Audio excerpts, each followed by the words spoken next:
Parents of teenagers. Parents of teenagers come to me all the time. You know, I have my son, he just doesn't listen to me anymore. Can you talk to him? Like I have some prescription drug that I carry with me that, you know, or you know what it is? The son comes over, I'm gonna be like, and all of a sudden, he'll be this amazing kid. You know, but if you just talk to him, no. What if you talk to him? And where were you when there was time to talk to him? Let me tell you something about, I'm going to talk about parents first a little bit, then I'll talk about couples, and that's the only time we have. Two things. Two kinds of fundamental relationships, your relationship with your children and your relationship with your spouse. So we'll talk about some very basic things in regards to both. When your children are little, when they're 5, 6, 7, 2, 3, 4, you know what the most important thing is? I have 5 of those, I could tell you. The most important thing to them is your approval. They want to make you proud, man. They want to show you what they did. I'll be on an important work phone call. And my son will come over, my 2-year-old will come over. Abba. I'm like, okay, hold on. What is it? Nothing. I'll go back on the phone and he'll start calling me again. I'll be like, okay. What is it? I want to show you something. What do you want to show me? That is it. But you know what I'm supposed to do? Oh my God, that's awesome. Do it again. I'll call you back. You're supposed to appreciate what your children do. They live for that. They desire that more than anything else. I have 3 girls, and you know the difference between girls and boys. Boys can't sit still, and girls can't stop this, right?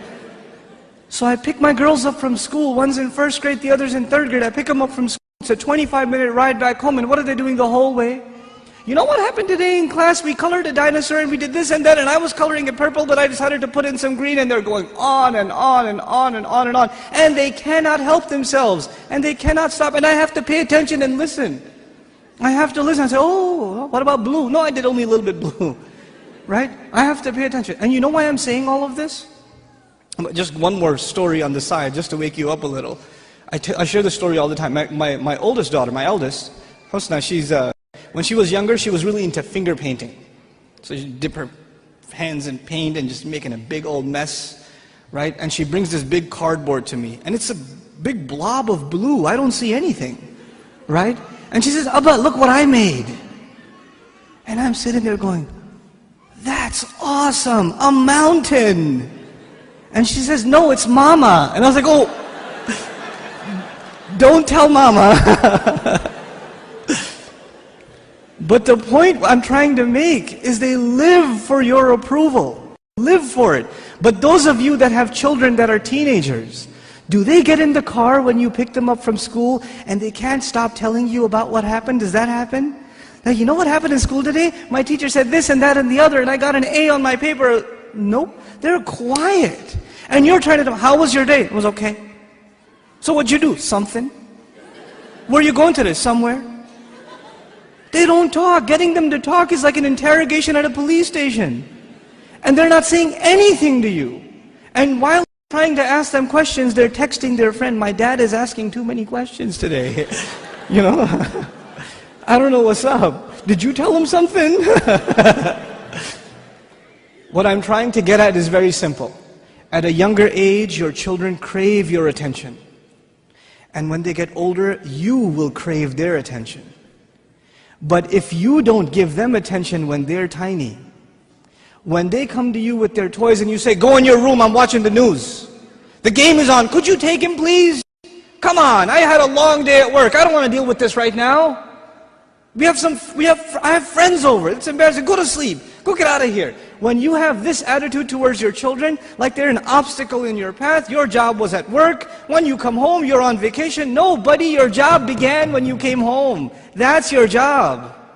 What you did over there is just to fulfill your real job at home. Be a father. I'm talking to the men here. Be a father. Spend time with your children.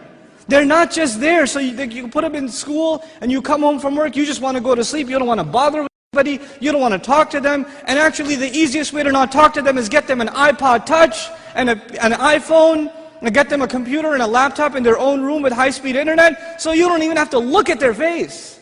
They could just be in their room all day Facebooking, finding themselves a new set of parents online. Seriously. Be a father, be a mother. Don't replace your motherhood and your fatherhood with these things, because if you do, when they become independent, you know what happens to most parents? To most of you, your children, they only see you as a bunch of dollar signs walking around.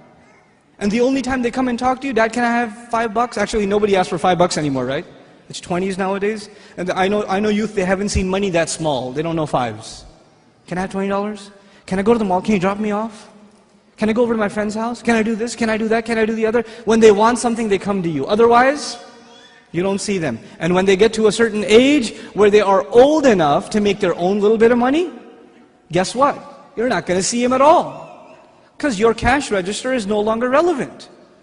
That's no longer relevant. If this is the relationship you are setting yourself up for, you're headed for destruction. We got to change this now. And the way to change it, and it's going to be hard for a lot of you to implement this, but we have to be friends with our children. We have to be their best friends. They should enjoy hanging out with us the most, the parents.